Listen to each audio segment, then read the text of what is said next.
সুপ্রিয় দর্শক, সবাইকে আন্তরিক শুভেচ্ছা। শুরু করছি কয়েদিমু টেলিভিশনের সাপ্তাহিক আয়োজন বাংলাদেশ কি বিচিত্র, দেখাবো তার চিত্র। আমাদের আজকের বিষয় 70 গেল 80 গেল, মাগার যৌবন গেল না। এইদিকে আমাদের আজকের আমরা প্রোগ্রাম সাজিয়েছি একজনের বিয়ে নিয়ে। সেটা হচ্ছে, আপনারা সবাই জানেন যে রেলমন্ত্রী কিছুদিন আগে বিয়ে করছে এবং তার বিয়ে নিয়ে আমাদের আজকের অনুষ্ঠান। সুপ্রিয় দর্শক, আপনারা দেখেছেন বাংলাদেশে প্রায় সবগুলো চ্যানেল তার বিয়ের গায়ে হলুদকে লাইভ করছে। আমরা কয়েদিমু টেলিভিশন চেষ্টা করছিলাম তার ভাস্করকে লাইভ করতে, কিন্তু উনি লজ্জায় দিলেন না।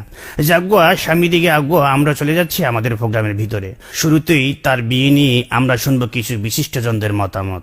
আসলে 70 বছরের ইঞ্জিনের সাথে নতুন বগি কিভাবে চলবে আমার বুঝে আসে না। তবে হ্যাঁ, যেহেতু ইঞ্জিনের সাথে বগি লেগেছে, ভালো চলুক, এটা আমরা সবাই চাই। তবে হ্যাঁ, পদ্মা সেতু কিন্তু হবেই। হ্যাঁ, না, এখন ওই মাটি পরীক্ষা চলছে, পদ্মা সেতু হবে এবং সেই সেতুর উপর দিয়ে এই বগি এবং ট্রেন কিন্তু চলবে। এই নিয়ে রাজনীতি করার কিছু নেই। আসলে মুজিব ভাই এই বয়সে বিয়ে করেছে, আপনি তো কয়দিন পরে ঠিকই মারা যাবেন, কিন্তু মেয়েটি কি করবে, সে তো জ্বলে পড়ে মরবে। যাই হোক, বিয়ে যেহেতু করেছেন, আপনাকে একটাই পরামর্শ দেব, আইনজীবী হিসেবে আপনার যদি কোনো সমস্যা হয়, আপনাকে আমি একটাই পরামর্শ দেব, আপনি কলিকাতা হারবাল বা মাদ্রাজ হারবালের কাছে যাবেন।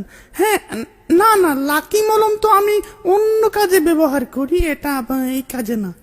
সাংবিধানিক এবং গণতান্ত্রিক ভাবে একটি দেশের যে কোনো লোক 70 কি 80 এটা কোনো যায় আসে না, সে বিয়ে করতেই পারে। আমিও চেষ্টা করেছি সর্বসাফল্যভাবে। বিবাহ একটি গণতান্ত্রিক অধিকার, এ নিয়ে রাজনীতি করার কিছু নেই। রেলমন্ত্রী থাকা অবস্থায় আমিও চেষ্টা করেছি, কালো বিড়াল বের হয়ে আসছে, কিছু করার নেই। প্রিয় দেশবাসী, আপনারা দেখেছেন এই সরকার কি করেছে। বাল্য বিবাহ যেরকম অপরাধ, এই বৃদ্ধ বিবাহ কিন্তু একটি অপরাধ। এই সরকারের মন্ত্রী কি যেন নাম, রেলমন্ত্রী, একটি অল্প বয়সী মেয়েকে বিবাহ করেছে। এখন এই মেয়েটির কি হবে? যাই হোক, আমরা ক্ষমতায় গেলে ওকে রিমান্ডে নিয়ে হাত পা বেঁধে দেখব কত জোর হয়েছে। আমরা তীব্র নিন্দা জানাই। আগামী ঈদের পর তীব্র আন্দোলন হবে। হ্যাঁ, ঈদের পর কোন ঈদ সেটা জানিয়ে দেব। সুপ্রিয় দর্শক, সবার কথা শুনে আমার একটা জিনিস মনে হচ্ছে, কবি বলেছিলেন, আমাদের দেশে হবে সেই ছেলে কবে যে 70 কিংবা 80 বছর বয়সে বিয়ে করতে যাবে। সবাইকে ধন্যবাদ। আবার দেখবেন আমাদের বিচিত্র অনুষ্ঠান বাংলাদেশ কি বিচিত্র, দেখাবো তার চিত্র। আজকের মতো এখানে বিদায় নিচ্ছি, ধন্যবাদ। কয়েদিমু টেলিভিশন একটি দীর্ঘমেয়াদী অস্থায়ী চ্যানেল।